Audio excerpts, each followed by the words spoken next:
Michel Onfray, né le 1er janvier 1959 à Argentan, en France, est l'un des philosophes contemporains les plus éminents de France, avec plus de 150 livres et une carrière de plusieurs décennies dans l'enseignement de la philosophie. Il est connu pour sa vision du monde athée, hédoniste et anarchiste, influencé par Nietzsche, Épicure et les écoles matérialistes françaises. Pourtant, derrière l'image d'un penseur vif et passionné, Michel Onfray a connu de profondes peines, dont la plus grande fut peut-être la mort de sa compagne de longue date, Marie-Claude Ruel, en août 2013. Marie-Claude, qui accompagne Michel depuis 1976, est un élément indispensable de sa vie et de sa carrière. Elle fut non seulement sa compagne de vie, mais aussi son soutien spirituel et sa compagne durant les années difficiles où il construisit l'Université populaire de Caen. Dans Un requiem athée, 2013, Michel dédie un poème émouvant à Marie-Claude, exprimant la douleur indescriptible de la perte.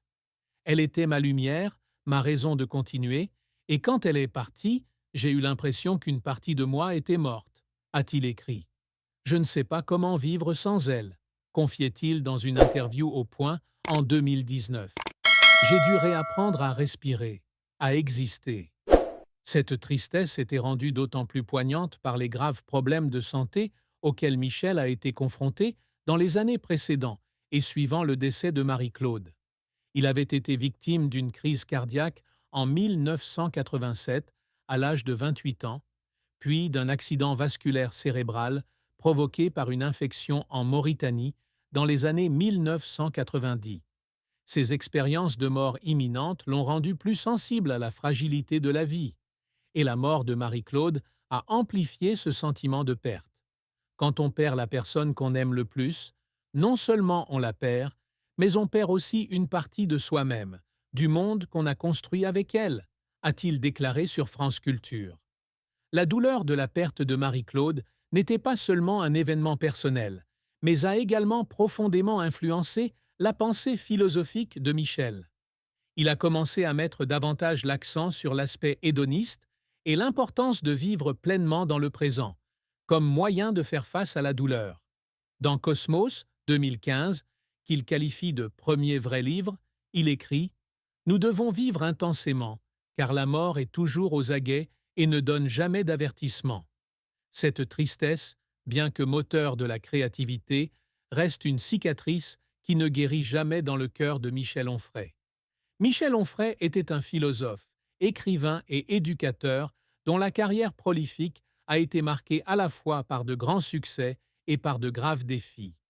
D'un garçon élevé dans une famille paysanne en Normandie à un penseur d'influence mondiale, son parcours témoigne de persévérance et de passion.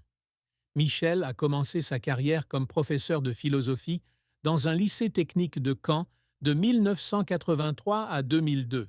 Cependant, l'événement qui a changé sa vie a été sa décision d'abandonner l'enseignement traditionnel pour fonder l'Université populaire de Caen en 2002, en réponse à la montée du parti d'extrême droite Front National à l'élection présidentielle française.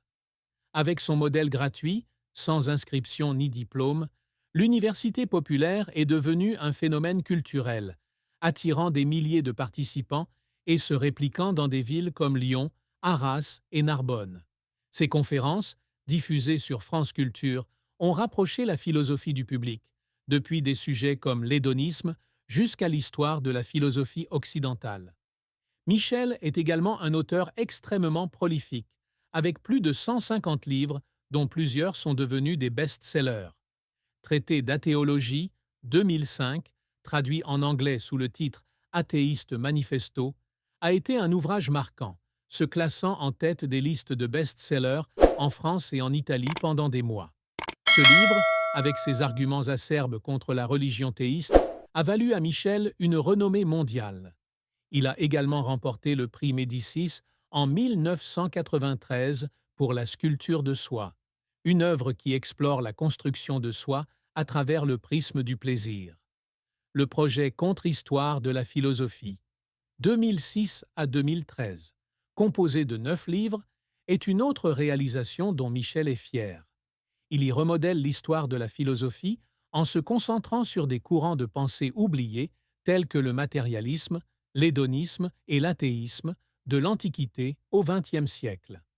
La philosophie n'est pas un jeu d'idéaux divorcés de la réalité, écrit-il dans Les Sagesses antiques, 2006, mais une manière de vivre et d'affronter le monde.